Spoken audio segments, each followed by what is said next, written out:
Good afternoon, everybody. We're going to call this event to order now. One of the first, if not the first, signature BCLA event in the new academic year. There's nothing more exciting than seeing this many students in a room to listen to important ideas being discussed by interesting people and your peers. And so I think we're all looking forward to the program. My name is Robin Crabtree. I'm the Dean of the Bellarmine College of Liberal Arts. And within the college, we house the Political Science Department. How many of you are political science majors? That's about what I figured. Also, the baccalaureate degree in international studies. How many of you are international studies? Okay, some of you might not be so certain. And the other social sciences and humanities and interdisciplinary programs. I'm glad to see there's a diversity of academic interests. I thought it would be even more political science and IR, so I think it bodes well for your generation and the student body at LMU that you are very interested in this topic. And I know there was probably some kind of bribe or expectation on your syllabus, but that's okay. My knowledge of students is that you like to be forced to do things, and then you're really happy you did them, and the faculty are happy to oblige. Sometimes we need a push to do things that are good for us. So this event is being hosted by the Global Policy Institute at LMU, founded by your friend and mine, Michael Genovese. I'm sure most of you have had Professor Genovese. Initially as a partnership with the World Policy Institute in New York City. We are now a wholly owned subsidiary of LMU, you might say. And the mission of the Global Policy Institute is really to engage in the big questions and big ideas connected to the academic program, but also advancing students out into the world through research, through internships, and through various kinds of engagements with the issues that are of concern to our world today. The current director, Professor Jean Park, over here. I'm sure, how many of you have Professor Park this semester? I thought that might even be a bigger number because I thought you might be the master coercer. But anyway, welcome those opportunities to be coerced by your faculty to attend events like this one. What an amazing opportunity to hear an insider view on the Obama administration and to engage in conversations about important global events and domestic politics and foreign policy as we're approaching another election year. And I hope you'll all be very engaged as citizens of this nation in that process. So let me just add my welcome to Ben for being here. We're so excited he's here at LMU. Obviously, he'll talk about his latest book, but I hope the student questions will be excellent, and I hope you'll add to them. So enjoy the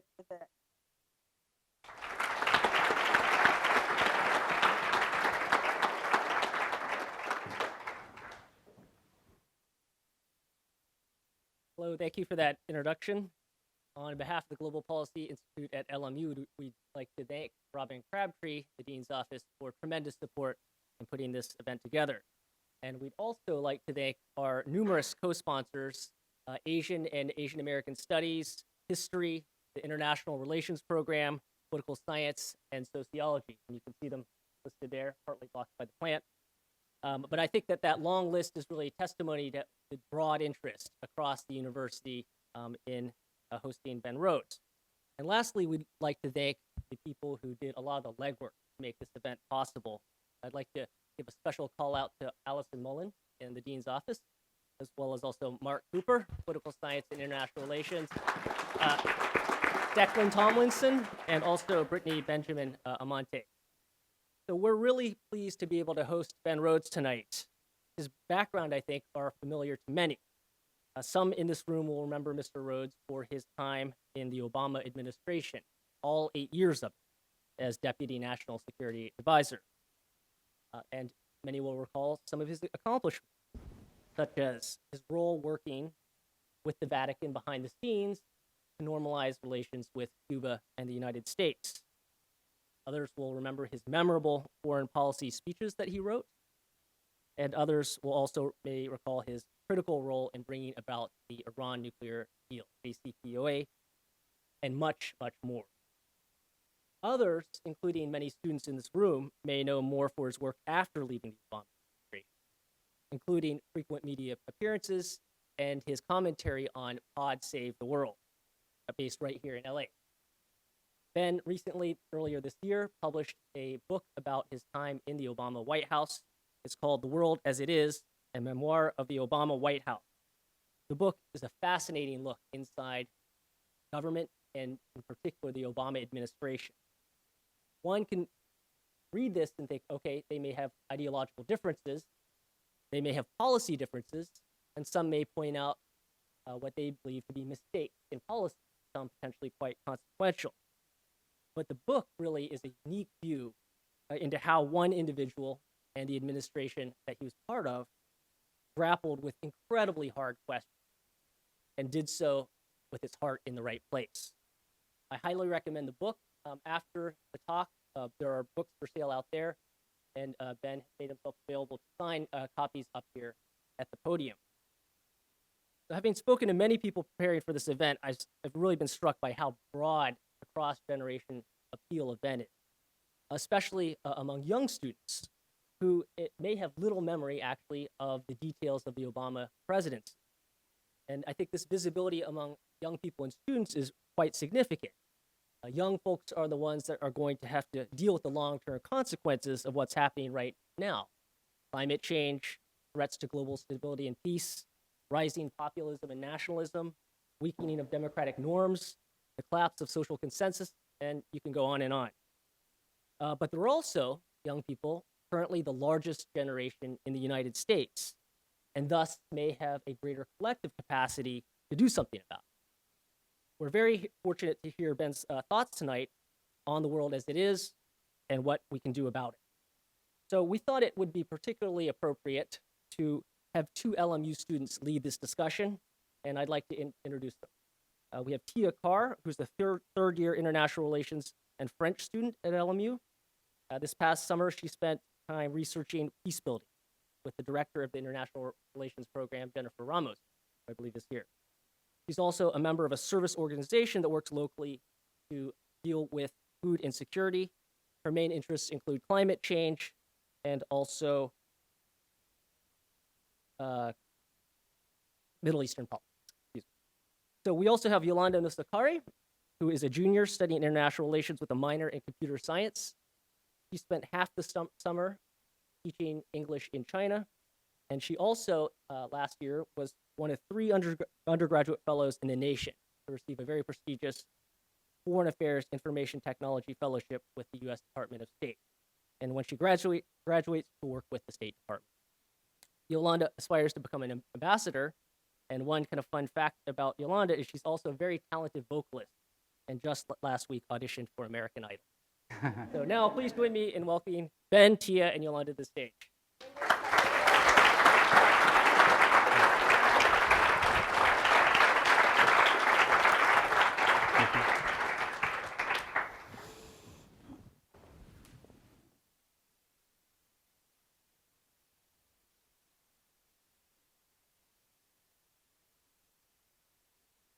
Everyone. So I know I've been really looking forward to this event for a long time, and I'm sure even those who aren't familiar with your career path will be inspired by your story and some of the advice that we get tonight. So jumping right in, I'm really curious about some major career steps and kind of your path that led you to such an important role in the White House.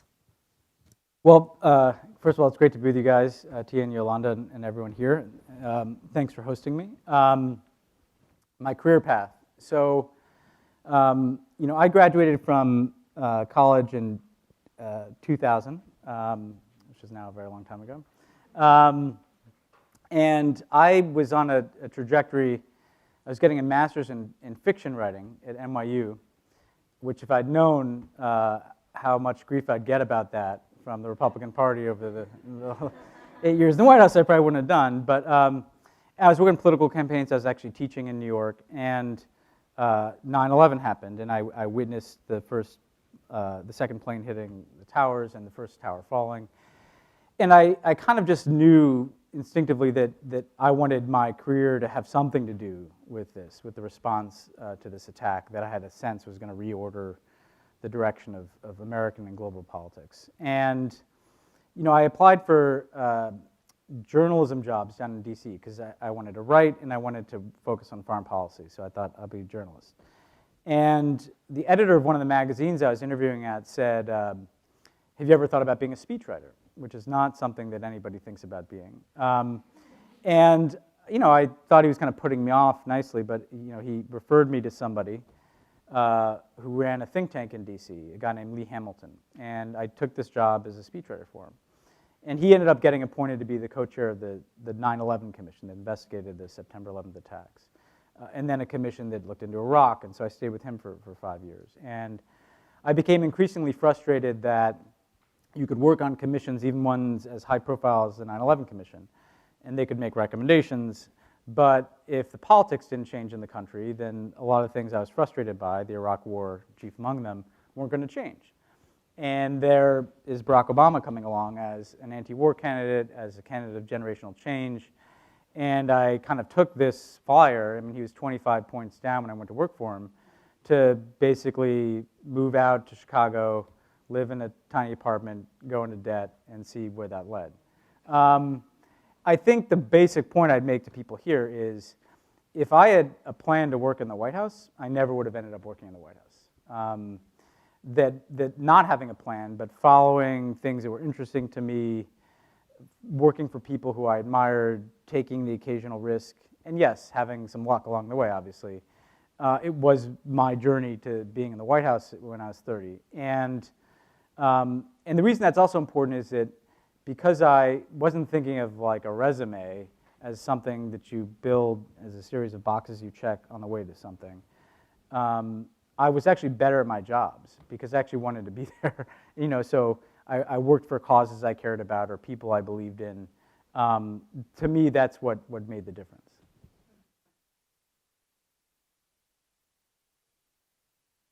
That's really great advice, and I think it's really inspiring to hear that you were genuinely motivated to go and work for something that you were passionate about. And it's also inspiring to hear that you can still have a really salient career, even not having like a checked box resume lifestyle.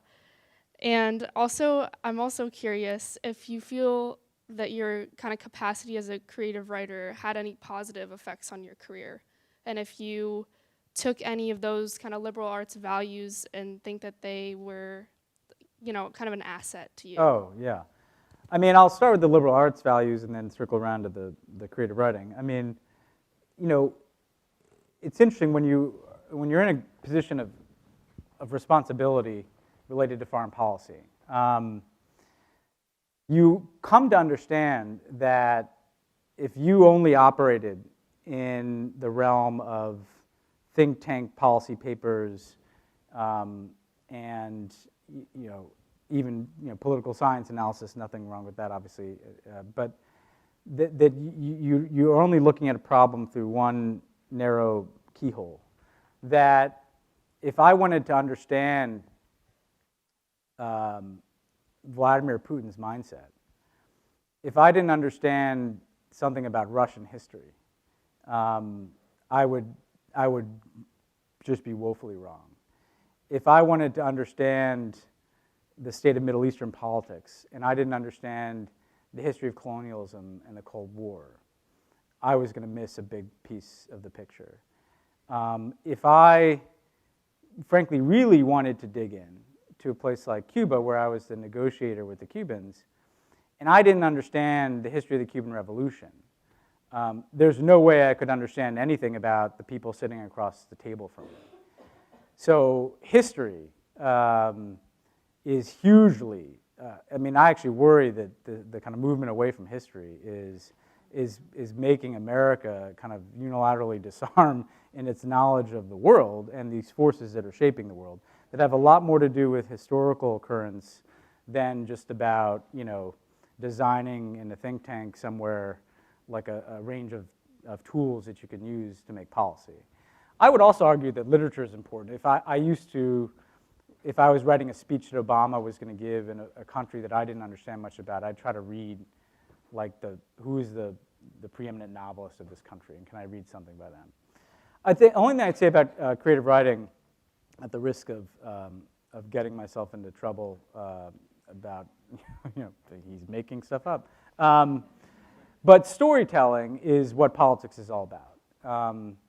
That's what politics is, and I say in the book, Obama used to say to me, our whole job is to tell a very good story about the United States of America. And he didn't just mean the speeches. He meant how we carried ourselves, what our priorities were, what we focused on, and yes, what our speeches were and how we talked about things. We're trying to tell a story about America, right? Donald Trump is trying to tell a story about America that's very different. But at its core, it's a story, and it's a story with characters, and it's a story with heroes, and it's a story with villains. And so I think narrative and storytelling is kind of central to American politics, more than policy and ideology even. And so having that background, I'm sure in some way was useful. Of understanding different mindsets and being able to storytell. You described in your book that staffers, as well as many in the media, had perceived your relationship with President Obama as some sort of mind meld. Do you mind describing for the audience what some of your encounters with President Obama were that kind of displayed the similar way of viewing things? Yeah, and it's you guys are better at this than people who usually do this.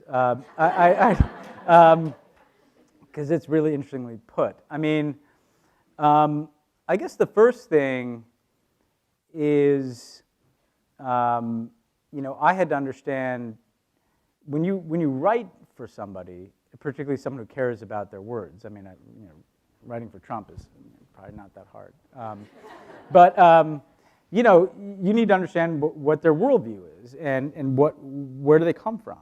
And Obama had actually written a very revelatory book about his coming of age, Dreams from My Father, and I kind of started there and immersed myself in it and read all the interviews he'd given. But then also, when you're writing speeches for Obama, he wants to spend time with you, and so we'd spend hours talking about what was going to go into a speech. And part of my insight into President Obama, and part of what people misunderstood about him from the outside is, he came from a totally unique background. Obviously, he's an African American, but also, he grew up for some time in Indonesia. Wasn't born there, but grew up there for a period of time. And right after the CIA had backed a coup in Indonesia that had led to bloodletting that killed hundreds of thousands of people. And he lived there right after that happened. And so, he saw power from a perspective at a very young age that just people don't who hold high office in the United States. I mean, he saw the unintended consequences of things that America can do in the world. He had a father who was a Kenyan, and his father had come to the US on exchange programs and kind of gotten the best degrees, Harvard, gone back to Kenya to try to help guide this new country with this kind of technocratic outlook. And basically, the forces of corruption, political corruption, and political literal tribalism kind of got him blacklisted and ultimately led him to die because he became an alcoholic and died in a car accident. So you take that and you add on top of it the African-American experience in this country, and this is somebody who had a deep appreciation for the risks of unintended consequences in the application of power, the dangers of tribalism, and the importance of strong institutions, things that Kenya and Indonesia didn't have, the rule of law, democratic institutions that can check adverse behaviors. So these were all things that I had kind of internalized. I think in talking to him personally, and I try to in the book to show this 8-year conversation that we were having about all these subjects that we were dealing with. what I was struck by is when he would approach a challenge, a speech, or even a policy, he would always start with like the historical context. How did we get here? You know, what is this? What are the forces that led us to where we are? What options are we faced with? And only then can we determine, okay, what do we do about this and how do we explain it? And so, you know, I came to appreciate that he was someone who, you know, very much wanted to understand the why behind whatever the issue is that we were facing before figuring out the what and how, you know, of what we were going to do about it. And that's, you know, that's something that I think we shared and ended up applying to different, all kinds of different issues that we faced.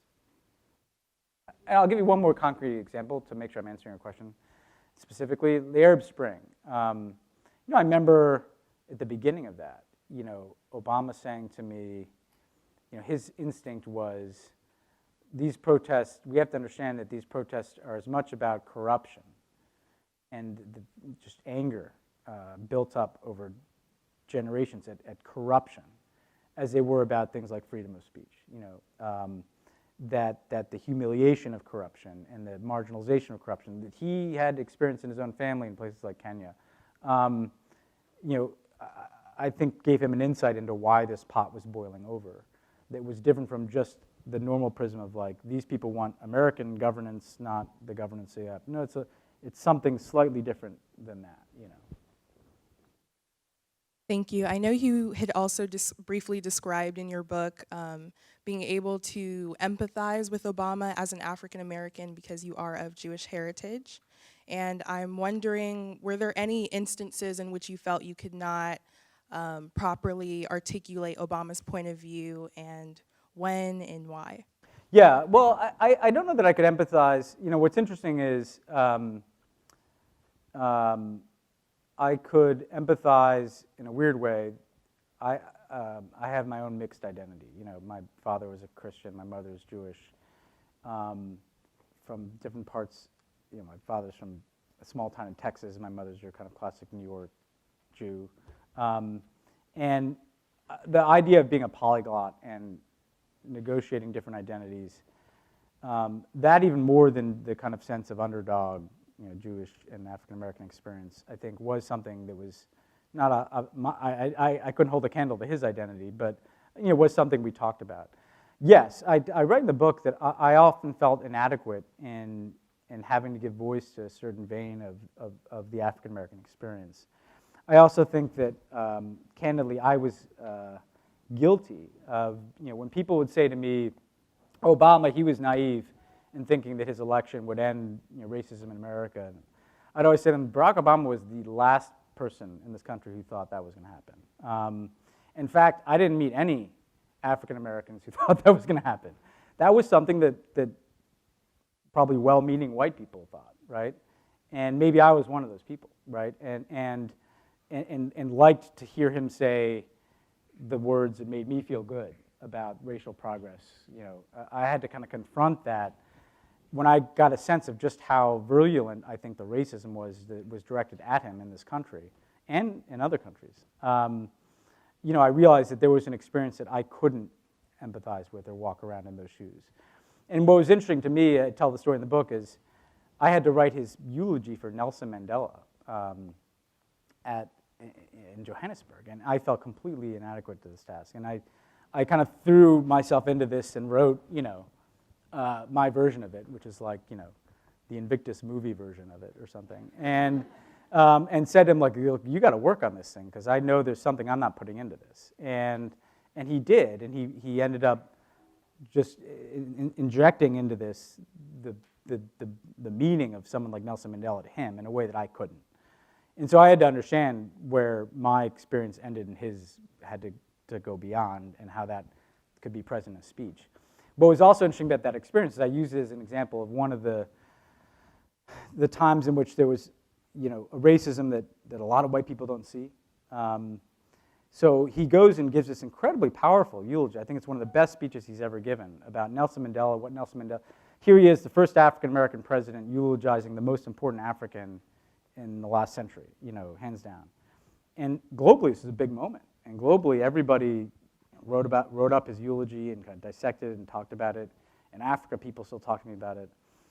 There was no coverage of this speech in the United States, and the biggest story out of it in the United States is the Danish prime minister, who was this blonde woman, took a selfie with Obama. And this became the story. And Fox News is running the story, is this appropriate that he's taking this selfie with this woman? And should he be smiling at the funeral?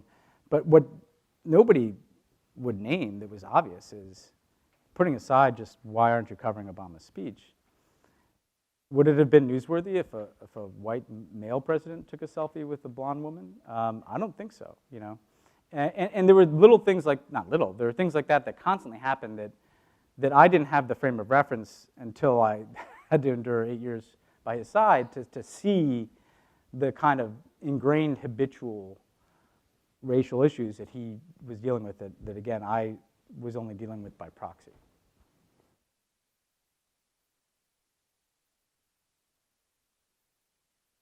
Your phones, guys. So moving on to kind of delve into your specialty, foreign policy. I'm curious as to the issue of intervening in other nations on the grounds of humanitarian issues. I know you mentioned that the Arab Spring was something you were quite interested in, and in Libya there was a big controversy, and there was a different approach taken in Syria. Rather than intervening militarily, we negotiated.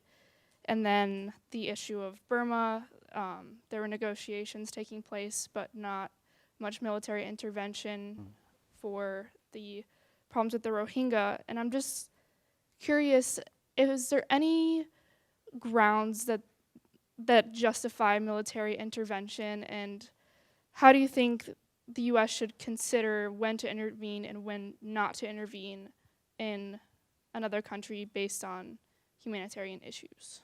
Yeah, well, it's a big question, and I'll try to give a condensed answer. In the book, I basically write about this evolution I had in my own views, where I became much more skeptical about the value of military intervention on any grounds, frankly, including humanitarian. One former colleague of mine has a quote that I think is useful, in which he basically says, we went into Iraq with an enormous military footprint and ended up being a disaster. We ended up going into Libya with a very light military footprint and ended up being a disaster. And we didn't go into Syria and ended up being a disaster. Which is, I think, probably overly fatalistic, obviously, but I think one of the points I take away about the military force in particular is that the track record of the U.S. being able to kind of engineer what happens inside of another country with its military is very bad, particularly if that country is in a place like the Middle East or Southeast Asia where we don't have a lot of cultural or political history. I think we as Americans, what used to strike me as we approached something like Libya or Syria or any number of other countries in the Middle East, is we had this kind of very obvious recent history of Iraq and Afghanistan, of it not working. And yet each time we thought, or people thought, well, we'll just do it right this time, right? And not question the underlying assumption that even well-meaning military intervention, like even if it's for a purely humanitarian reason, can beget unintended consequences and can just get us in the middle of somebody else's civil war in a way that actually doesn't save lives. It just kind of adds a new dimension to the conflict. And so that my overall sense is that the use of our military to, again, shape what happens in a country is very limited. I think there's that doesn't mean you rule it out. I think you have to think, what does the military do? The military can destroy things. That's what it's built to do. It can take out a terrorist training camp, or it can stop an advancing army, or it can decapitate another country's regime. But it can't really build things up in those countries, and we just don't have a track record of that. I mean, unless you're going to count Japan and Germany, which we literally had to kind of almost destroy those countries and then had to spend decades building them up. and there's no political will for that in the United States. That doesn't mean that there's not necessarily a role for military intervention. Libya is an interesting example in the sense that there was Gaddafi had an army, it was advancing on a city of several 100,000 people, and Gaddafi said he was going to go door to door and kill everybody in that city. And so then we launched a military operation to stop Gaddafi from doing that. And then that military intervention ended up removing Gaddafi from power. You have a huge vacuum, and now there's a civil war in Libya, and a lot of people have obviously died in that civil war. And so there's this kind of strange question of, did you save more lives than have been lost subsequently, right? The one thing I would say is that when I look back on it, someone asked me this question the other day in an interview I was giving. Well, what if you had just stopped Gaddafi from doing the initial massacre and then stopped the military operation and tried to negotiate something? Why did you have to remove him from power?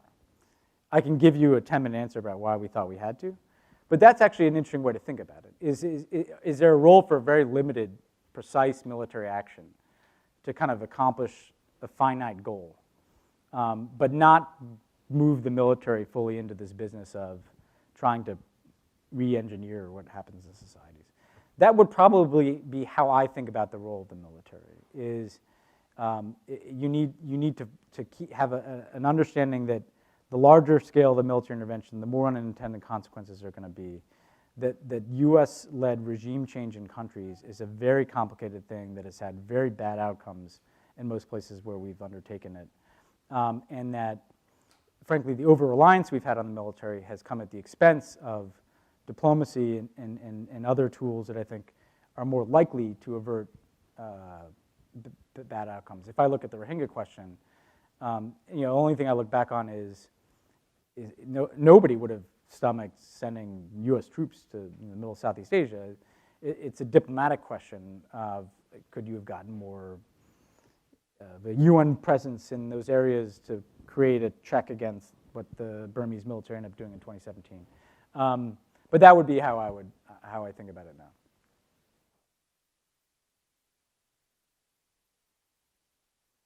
My microphone continues to stall. On kind of the issue of limited military intervention, I'm sorry to ask you this question because I know you said in your book you hate being the guy to defend drones, but I have to ask.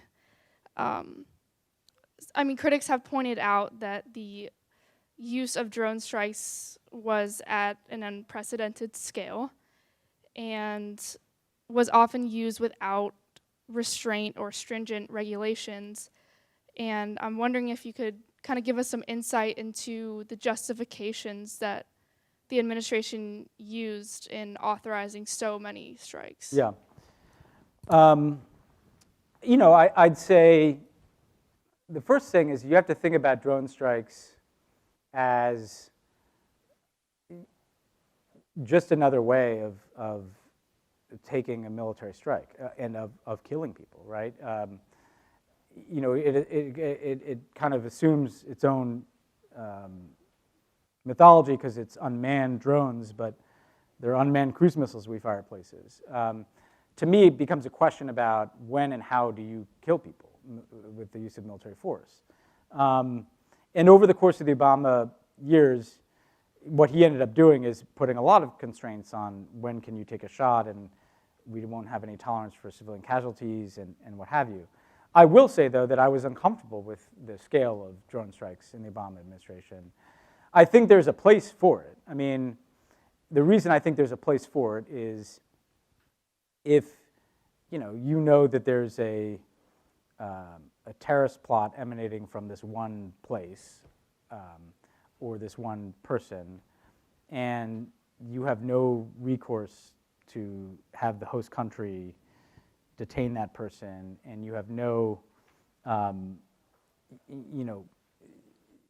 your only choice is to not take an action, or how do you take an action? Drone strikes are actually a much more limited way of targeting that than, say, a cruise missile or an airstrike. However, the problem with drones became this. One of the things I found in government is that once the U.S. national security apparatus develops a capability, they don't like to give it up and they like to use it. And I frankly came to believe that we were taking something that should only be used in extreme circumstances. You know, we know there's a plot and it's coming from here, or this guy really is the leader of this part of Al-Qaeda or ISIS. And it became much more commonly used against terrorists in Somalia and Yemen and obviously in Afghanistan and Pakistan. And, you know, I saw every time they would say, well, there's this justification and these people are terrorists and how can you do nothing in the face of these terrorists? But I came to believe, obviously the arguments about the more you're using this, you're alienating local populations and you're risking civilian life, but just also that, would we do this if we didn't have the capability? In other words, are we only doing this because we can? And that's a kind of haunting thing to consider. And let's even posit that all the targets are bad guys in some way. Would we were targeting, here's the way I put it to kind of end it. If we know that there's a guy who's this bad in this country where we have a drone capability, but that guy's not as bad as somebody that we're not worried about in, you know, Mali, we're only killing this person because we happen to have the drone capability in that country, you know? I mean, this should be something that is used in exceptional circumstances, not something that we just happen to use because we've happened to build an infrastructure to take drone strikes in that country, right? And that's where I think, that's where I think that there was, you know, an overuse.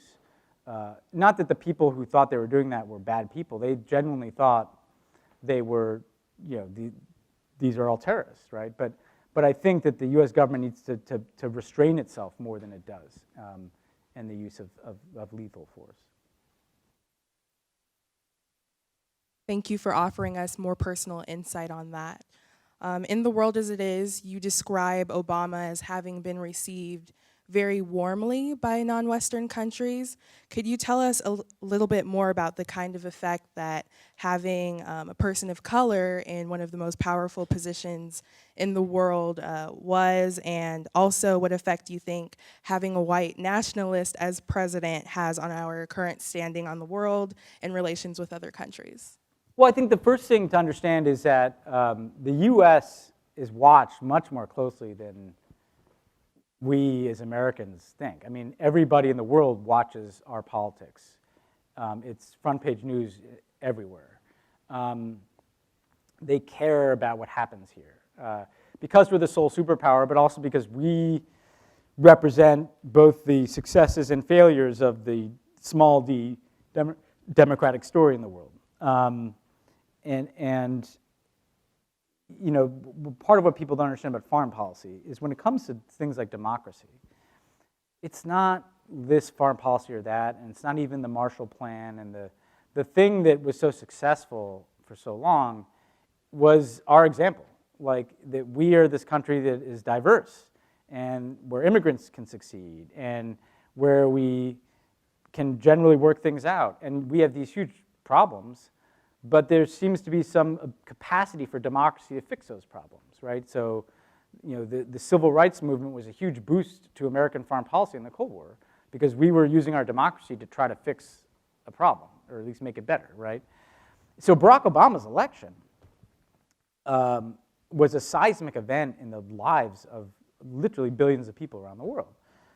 Here's someone, if you're a person of color, here's someone who looks like me in the most powerful office in the world. If you're any marginalized person, for that matter, you're thinking, well, here's someone from a disadvantaged background who's an ethnic minority who can reach the highest office in the world. I think I've met countless people in all parts of the world. This changed how I thought about myself and how I thought about myself in relation to power. And so I think there was something incredibly important about the fact that people could see someone that they recognized in that office. That's something they could never do before.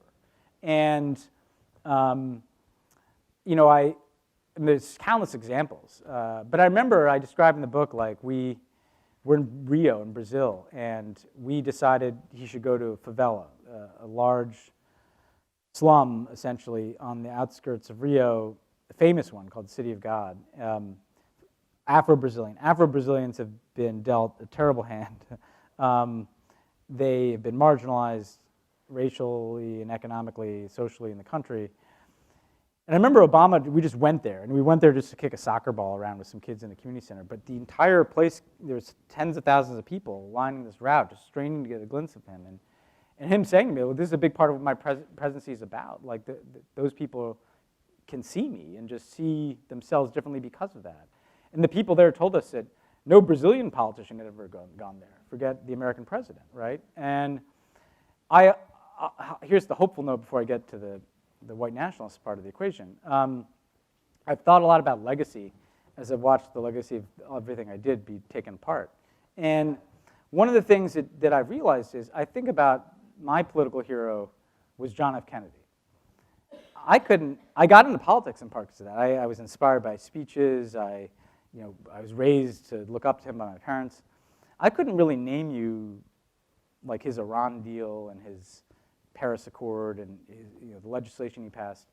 It was some motivation and inspiration and sense of change that he instilled in people that led people to change their own lives and to do things. Think of all the things that people inspired by John F. Kennedy did. I think Barack Obama is going to be one of those people. We don't know what the end of the story is because what are those billions of people going to do who thought of themselves differently? If I look at the House Democratic Caucus that was elected in 2018, it looks like an Obama campaign rally from 2008. It's younger, it's more diverse, it's more progressive, there are more people of color, there are more women. And so that's my hopeful point, is that there's this kind of seeding of empowerment that we haven't seen fully manifest yet, but that is kind of building up. The quick answer on Trump is it's hugely damaging to have a white nationalist, someone who kind of represents an anti-democratic, anti-diverse strain of American politics in the presidency, because just look around. I mean, the kind of crowd that is gaining, you've got the Indians, in Kashmir, you've got the Chinese in Hong Kong, you've got the Russians cracking down on their protests, you've got far-right movements across Europe, you've got a far-right president in Brazil blithely deforesting the Amazon and targeting LGBT people. So I think we can see that. I think what we also cannot fully see is how much the world's confidence in America as a democratic example has been hurt, because a lot of people around the world didn't like Bush's foreign policy. But Trump is somewhat different in that it's not just that Trump is president. I travel a lot around the world. It's not just that Trump is president that bothers people. It's the fact that we elected Trump president, right? And so they're thinking, like, what is this American democracy? How could it produce somebody like this? And is democracy the right system of government if it can result in this? And that's going to take us, one election isn't going to fix that.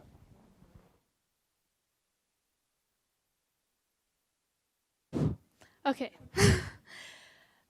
Moving on, I know you've spoken a lot about this on your podcast, and also you mentioned that the Paris Accords was kind of like a huge achievement in the Obama administration, and unfortunately, as you know, it's been kind of rolled back. And I'm wondering, how do you believe that the United States' relationship with climate change could be either salvaged or how it's going to change?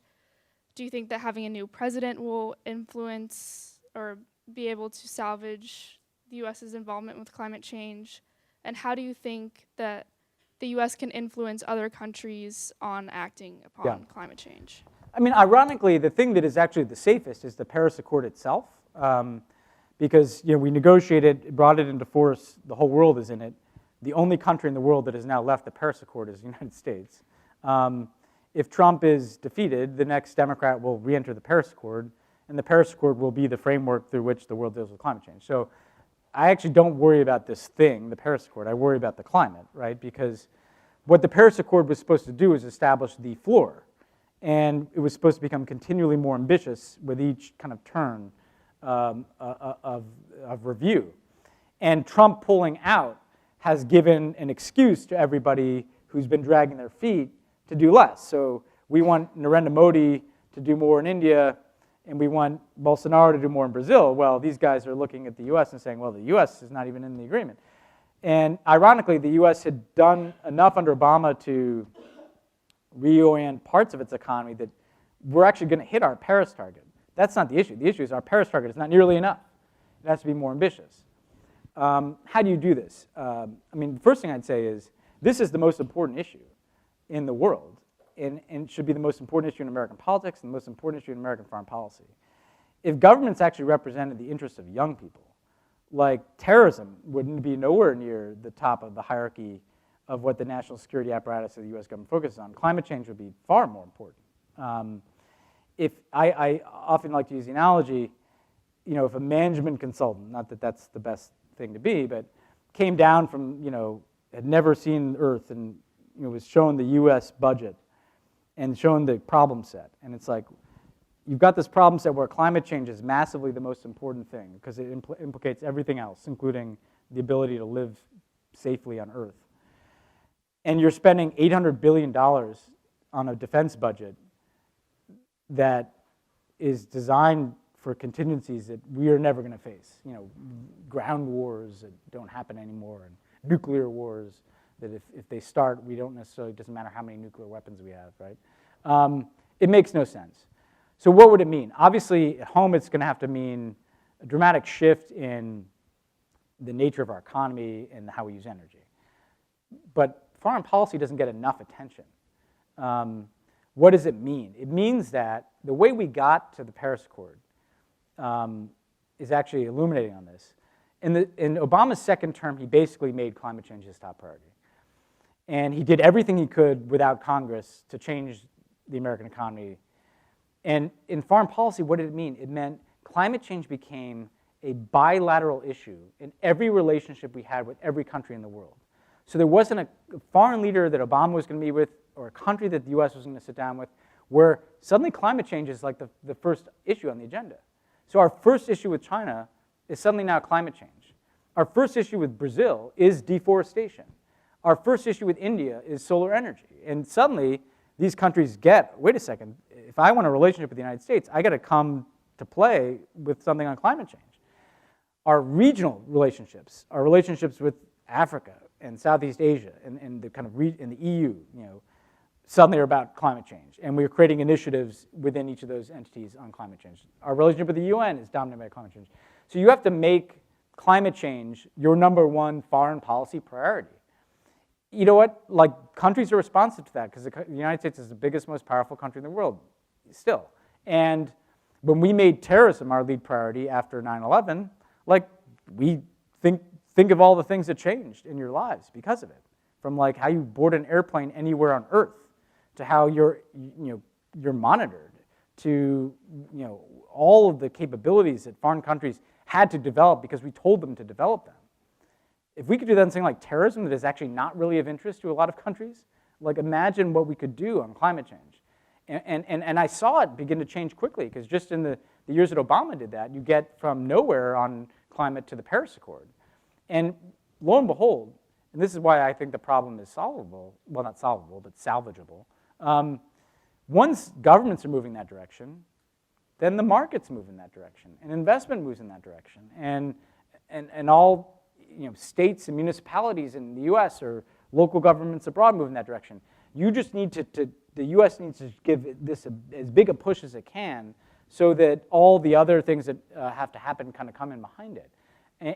I think it really does have to begin with somebody saying the organizing principle, the number one priority of my foreign policy is climate change. On that note of international cooperation, during the Obama era, some referred to the US and China as the G2, with the implication that both countries would be critical for addressing critical global issues. And cooperation among them paved the way for the Paris Agreement. Now, the US and China are locked in not just a trade war, but increasingly overtly strategic competition. And when I was in China this summer, many of my Chinese students expressed deep concerns about the US. And I'm just wondering, what will it take to salvage the relations amongst the US and China? And can we get to a place where both countries can hash out their legitimate differences without blocking cooperation in other areas? Yeah, you guys are really good. I'm really impressed. how to approach that. So our theory of China was China is a large country that is going to keep becoming more influential, commensurate with its economy and its population. And so there's not a situation in which we can just shove China back down that isn't fundamentally destabilizing. As we're seeing now, I'll come back to that. But rather what we should do is try to shape the environment within which China is emerging as one in which China, either through incentivization or pressure, is brought into the kind of rules and norms that govern how the world operates, right? So if we have a problem with them on trade, instead of having this bilateral fight with them, we will build essentially an infrastructure around China of countries that adhere to certain standards on trade related to labor and the environment and intellectual property theft, so that if China doesn't come in line with those standards, they're kind of the odd country out. You know, on climate, it was more appealing to their ambition. Like, you guys want to be a player on the world stage? Like, let's do this together. Let's U.S. and China announce what will become the Paris Agreement. And that's what happened. It started as a kind of bilateral U.S.-China agreement about emissions reduction that we then brought other countries into. So that was more appealing to, yes, let's do this big thing together. So the way in which you can stop things from consuming the whole relationship and disagree in areas and agree in others, I think, is to have the U.S. seeking to amplify its voice through a system internationally of alliances and agreements and laws that enough of the world is bought into, that if the Chinese aren't playing by those rules, like, they lose access to something. They are outside of certain trading blocks, or they're subject to certain enforcement actions. So I'm trying to put that without getting too wonky about it. And in fact, people ask, well, why didn't Obama confront China more directly? We were actually building what we thought was the leverage that any American president could use for a long time to come to deal with an emerging China. That this is not something you just seek to win in a fight. We're playing a long game here, because the Chinese are certainly playing their own long game. Trump has squandered that and turned it into a bilateral test of strength under the thinking, I guess, that right now we're stronger than China, so let's have the fight now. There's any number of reasons why I think that's a bad idea. In part, this trade war could bring about a global economic crisis. In part, a U.S. president, even one who thinks of himself as an authoritarian leader, is a temporary occupant of that office, whereas a Chinese president isn't. So they can wait out a trade war with the United States. In part because the rest of the world is so turned off by Trump's approach that we're alone in this fight with the Chinese instead of bringing Europe and Asia with us in this effort. There's another piece of this that worries me the most, though, and this gets back to your white nationalist question, which is, if you look at history, and this is what matters to young people, and this is, I hate to be, kind of the guy trying to scare you, but there is a history of large powers in the world being governed by nationalists that has never led anywhere except to war. I mean, there's not like, and by the way, everybody always thinks they've solved this problem. Everybody always thinks that they're the generation that had some conference and figured it out, and in 1848 everybody got together, and nobody thought Europe could go into World War in 1914. And it could be that people look back and think that, oh, everybody thought they had this figured out after World War II when they had the UN and everything, and that was good for 80 or 90 years, and woo, what happened then? Part of what's happening now is, as this trend towards nationalism takes hold, everybody's becoming more nationalist. So those Chinese students you have probably been feeding on a steady diet of pretty rabid anti-American press for the last couple of years, and pretty nationalist Chinese messaging from Xi Jinping, because that's what the Chinese are doing in response to the American nationalism, which is demonizing the Chinese, right? And I don't have to add in all the other flavors that are taking place. And it starts as a trade war, but it could become a real conflict. And there are a lot of flashpoints. There's Hong Kong, there's Taiwan, there's the South China Sea. So part of what I worry about is just, do we want to set ourselves up for some competition with the Chinese that risks becoming a conflict? Like we're supposed to have set up an international system designed to avoid big wars between big powers. And if we abandon that approach, the risk of the US and China going in that direction is much more dangerous. So I would return to something like what Obama was doing, but it's obviously have to be different and reflect a new reality. And if the main difference I have with China is their political system. And the fact that I think that political system is antithetical to universal human rights. But again, I think the best thing we can do there is have a better example for the world about how democracy can work. That encompasses not just us, but the community of democracies around the world. That, more than any punishment that we try to inflict on China, is what's going to be consumed by people within China. And if anybody wants to evolve that political system, it's going to be people within China, not people from without. Mr. Rhodes, for your insight. So before we open it up to the audience for a brief Q&A, Tia and I have one more question for you. There are more and more people that are finding a growing sense of trouble with the fake news trends and more polarization, foreign influence in our elections, and distrust in our basic institutions. And we wanted to know, what do you think is a good way for our generation to make a difference? Another really good question. I think the place I'd begin is you have a lot more agency than you think you do. I moved out to work for Barack Obama in Chicago when I was 29, and I walked into the office, and I was like the oldest guy in the office. It was literally at the beginning like a few hundred people in their 20s, and then a few older political consultants, but really a few hundred people in their 20s, and Barack Obama down by 25 points in the polls, and he'd be the first to tell you that he got elected president because of those few hundred people, knocking on doors in Iowa and figuring out creative ways of community organization or online organization. There's actually, as someone who's actually been there at the White House, there's no Wizard of Oz behind the curtain making sure that everything turns out the same way. Are there entrenched establishments and power structures? Yeah, absolutely. I mean, they were still chewing me up in year 8 in the White House. But it's really that simple, that there's an agency that young people in particular have, because young people are usually the drivers of social and technological change and innovation. What all these authoritarians have kind of been alluding to around the world are counting on is your apathy. That's how they win. Like, they know actually that in democratic countries, like, there are more people that have progressive values than who don't. They just don't always vote, or they don't always choose to get involved.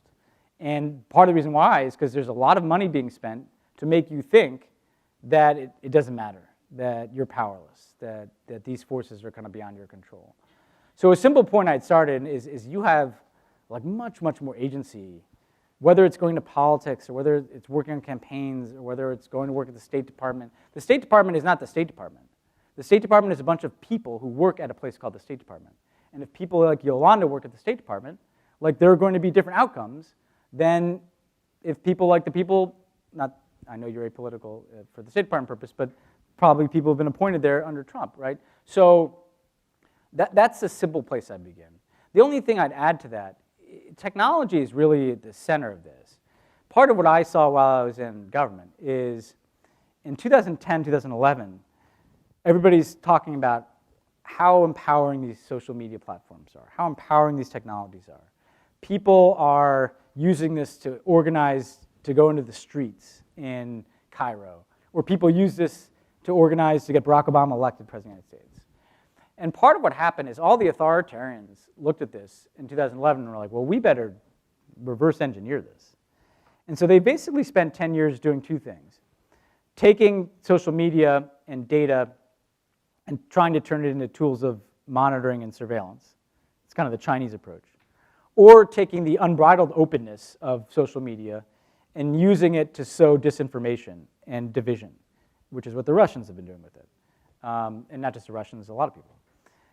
I think it's time that younger people reverse engineer the reverse engineering. In Hong Kong, they're doing this. There are no leaders to this protest, and yet people know where to go and when to go there, and how to avoid the government or move someplace else. And this is all happening. They're inventing newly encrypted platforms, and they're evading the Chinese state, which is supposed to be all-knowing. And they're showing that the Chinese state is not omniscient and omnipotent. And that's an incredibly subversive thing, right? And so I think technologically, thinking about how to turn these tools back into empowering platforms and technologies, and government has to play a role here too. I could go on about regulation of social media, but it does come back to that agency and finding an outlet that recognizes how much change you can actually make, because I guarantee you it's more than you think. Thank you again for your candor with us this evening, Mr. Rhodes. We would like to now open up this time for Q&A from the audience, and I'd also like to personally ask the audience that we keep the questions very brief so we can accommodate as many people as possible. I'll try to keep my answers brief too, sorry. Okay. My name is Austin Raimundo, a senior political science major here, and I was just curious, you alluded to the fact that America under the Trump administration has lost a lot of international respect, and I was wondering how, in a post-Trump world, we should go about winning back that trust. Yeah, that's a great question. I think, look, there's the element of I would like to see the next administration abide by international agreements and come back into Paris and all kinds of things. I think beyond that, the U.S. needs to kind of collectively reintroduce itself to our neighbors all over the world. I would like to see those, the elements. Other countries didn't often agree with every U.S. foreign policy. They certainly didn't. But they loved higher education in the United States. They liked American culture. The Peace Corps was meaningful in a lot of places. I would like to see the United States find new ways to have its people engage the rest of the world. I'd like to see a dramatic increase in foreign exchange programs. I'd like to see a significant increase in the capacity for Americans, particularly younger Americans, to serve and live and work in other places. Expanding the State Department, expanding the Peace Corps, finding new programs to get Americans out in the world interacting with people. Because I have a lot more confidence that actual Americans on the ground in places will forge deeper and more enduring connections with people in other countries than our government ever could, right?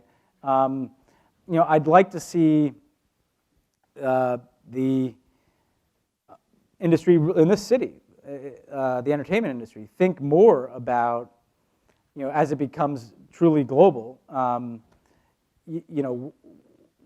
what the messages of its content are and how it's reflecting America. I just think, we're kind of like a country that, how would I say this delicately?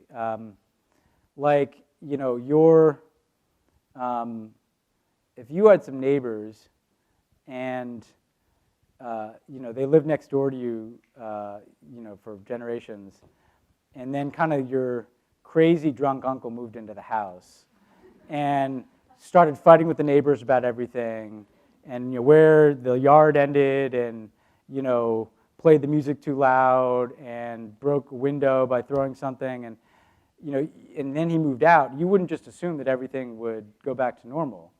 You'd probably bring over a potluck, every now and then, and you'd suggest that you guys come over and hang out sometimes, and maybe we'll take our kids to the pool together, the public pool together or something. I mean, it's an imperfect analogy, but you get what I'm saying. It's going to have to be more than just some different foreign policies. It's going to have to be the United States collectively, in so much as we can, facilitated by our government, kind of engaging the world much more robustly.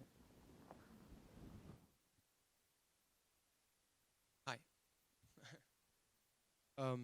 So there's a fantastic New Yorker article called Private Mossad for Hire, and it details private Israeli intelligence groups like Psy Group and Black Cube. Good friends of mine, they follow me around sometimes. Exactly. Yeah. I know you have history of that, yeah. and I was just curious about what you think the U.S. government's role in responding to these interferences into domestic politics or cyber attacks. Well, I can tell you, it was pretty chilling when it so to those of you who are not closely following this. It came out in early 2018 that Black Cube is a firm of former Mossad types in Israel who notably had been hired to dig up dirt on all of Harvey Weinstein's accusers and kind of discredit them, and had been hired to discredit me, and had kind of built a file on me, and they had tried to contact my wife under false pretenses, and pretty scary stuff, right? And I heard the file had like pictures of my house and my car and my parents' phone number and stuff. So it's a little disconcerting. And then what was also in the reports is that the Trump administration or people connected to the Trump administration had hired these people, right? So the one thing I'd like the U.S. government to do is not hire foreign spies to dig up dirt on their predecessors. And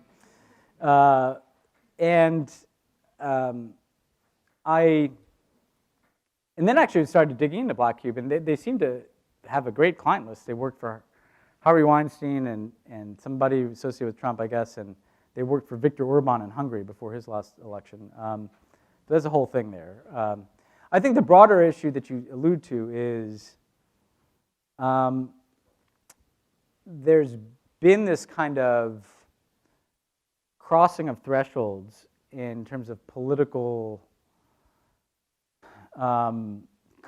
combat, where previously lines that nobody ever felt they had to draw because they just assumed nobody would do that, have been broken right through. Like there's no law preventing you from soliciting Russian interference in your election, in large part because like nobody ever assumed that anyone would ever do that, right? Just like nobody would have assumed anyone would hire like a foreign intelligence organization to spy on people, right? So I'm not quite sure. Those are norms. And I think that the broader point I'd make, though, is that for you is, your data, your life is so accessible by so many actors.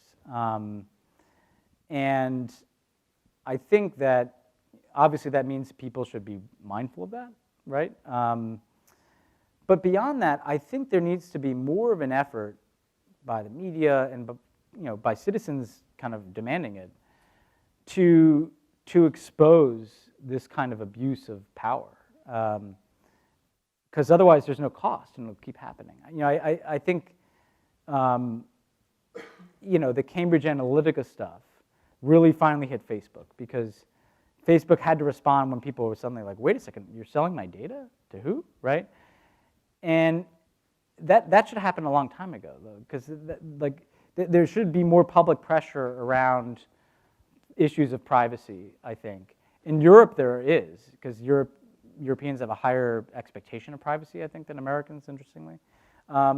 So I'd kind of like to see, whether it's tech or government, those are the two entities that have the capacity to most misuse this, much more public pressure on exposing malfeasance and trying to establish rules and regulations that govern privacy. So that probably goes a little bit afield from your question, but to me that's the kind of, I can't control whether some nutcase who works for Trump wants to hire some Israeli spies. I think what you can control is like, is there a greater cost if that's exposed? There was no real cost to those people, right? Is there greater public pressure on this? Do people want laws against this? And what's the responsibility of tech companies that have all my data if someone is trying to steal my data? I think that public discussion needs to be generated from the bottom up a bit. All right, and just for the sake of time, we'll take one more question from the audience.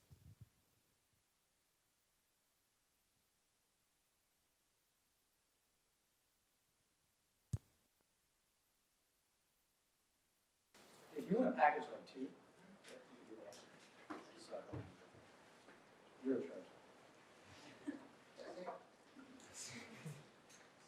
writing for President Obama, it was known that he had a really distinct cadence and a way of speaking. Did you have that in mind when you were structuring sentences and picking words for his speeches? Yeah, good question. Yes. And what I'd do is I would often, until I kind of had it down, before I'd write a speech, I'd just read a lot of things that he had said, speeches, interviews, to try to get a sense of what are his verbal tics, how does he try to organize what he says.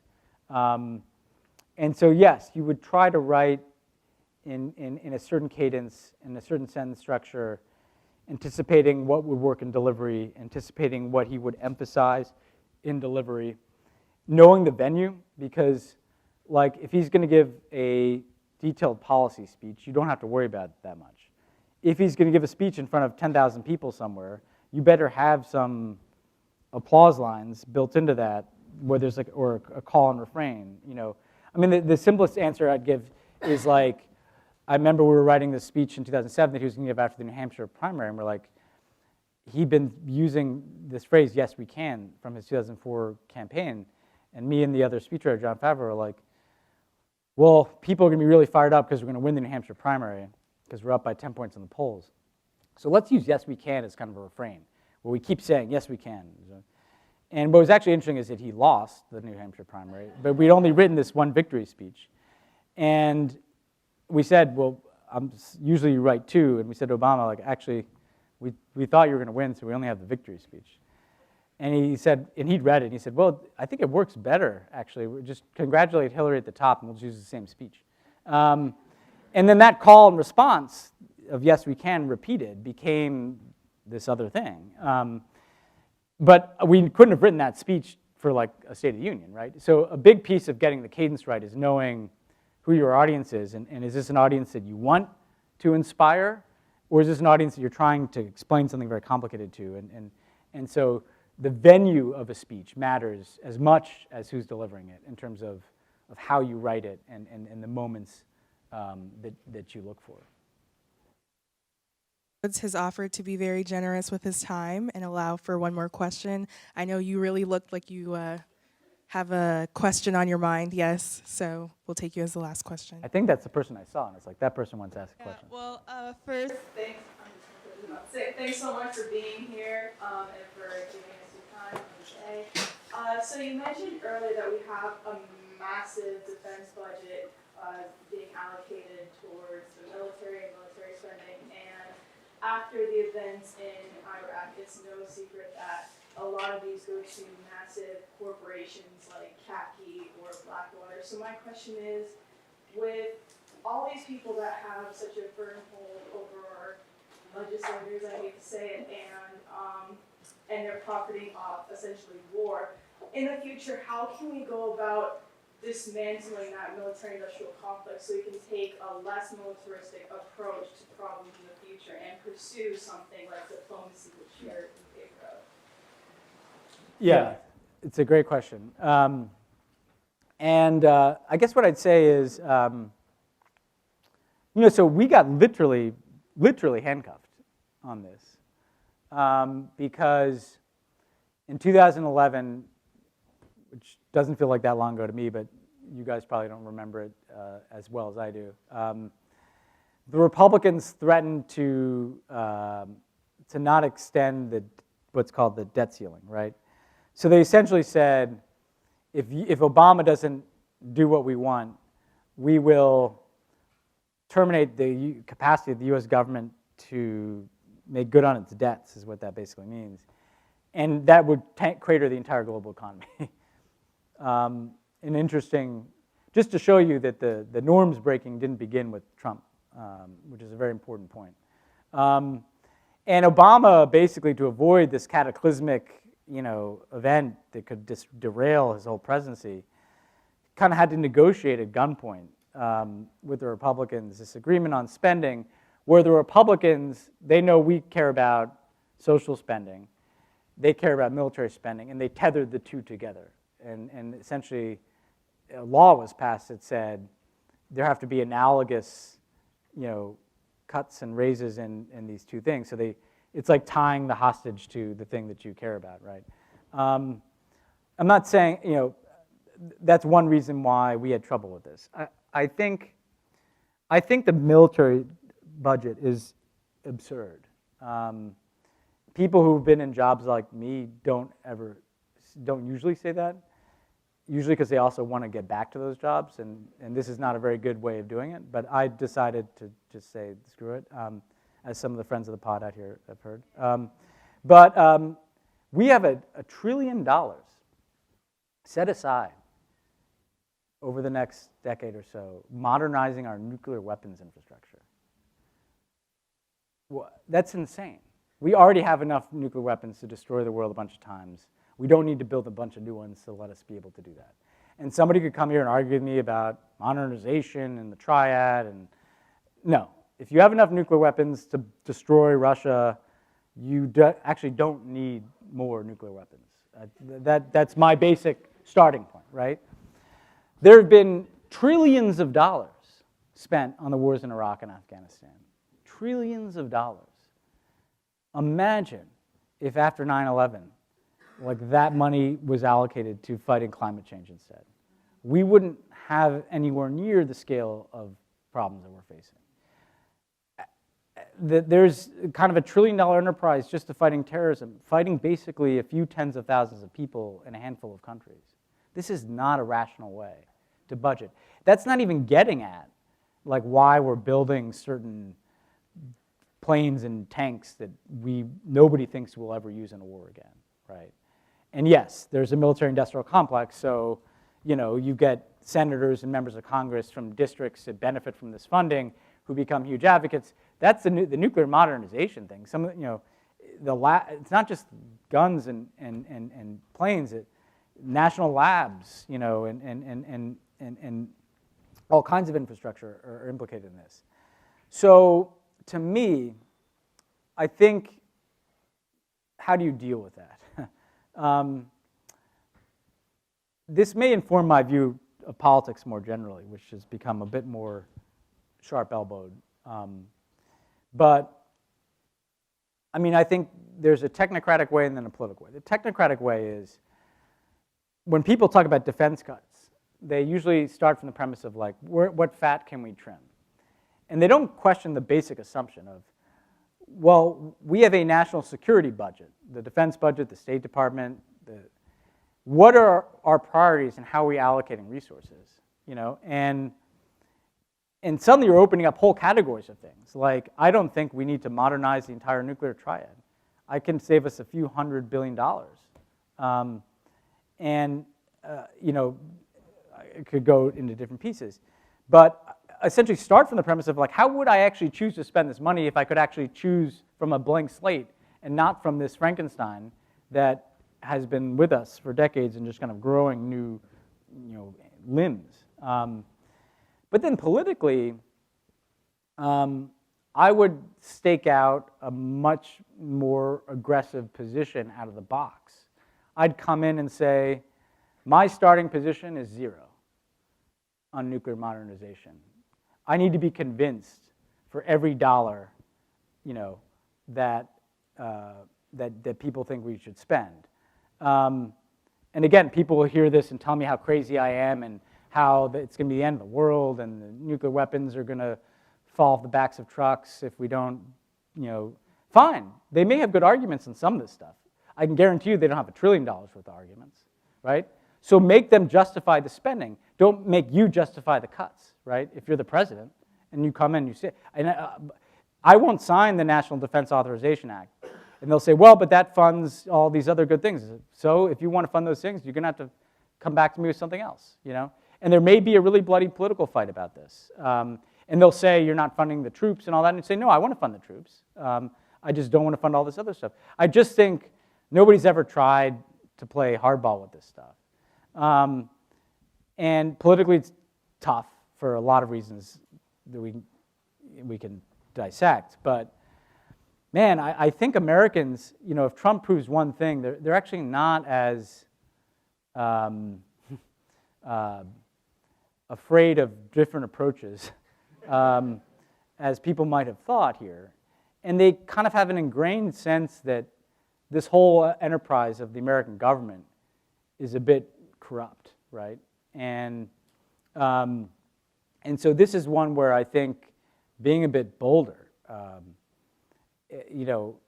there is both the right approach, but also everybody's scared of their shadow in my party sometimes to take on certain things like the defense budget. Well, you know what people see in Trump?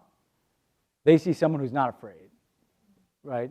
That matters to voters, is just that the guy, I always say to people, take foreign policy in general, the Democrats are constantly tacking off the Republicans. I want to prove that I'm tough, but I'm just not as crazy as these people, And I'd say to people, like on the Iran deal, they'd always say, well, because they're afraid of upsetting this constituency or that, they'd criticize aspects of the Iran deal and say, but I guess it's the best option available. And I'm like, by the time you're done, if you're worried about the people who don't like the Iran deal, guess who they're going to vote for? They're going to vote for the person who's really against the Iran deal.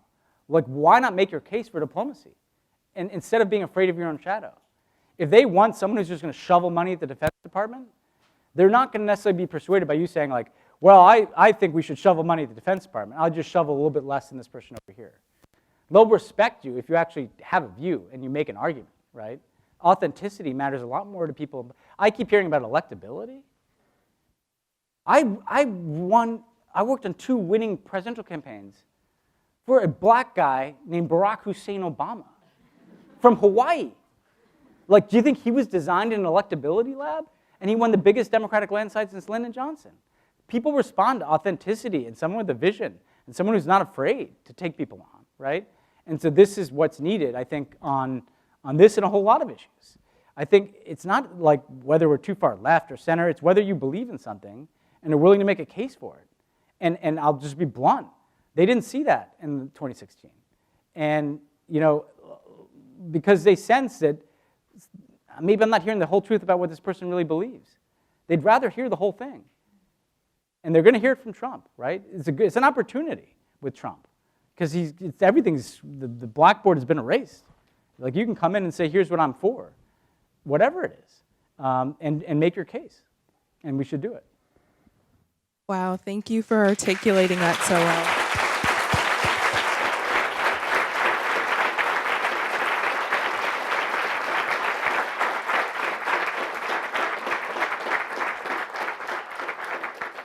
So if you haven't already purchased it or you'd like to purchase another copy, The World as It is available in the lobby for purchase.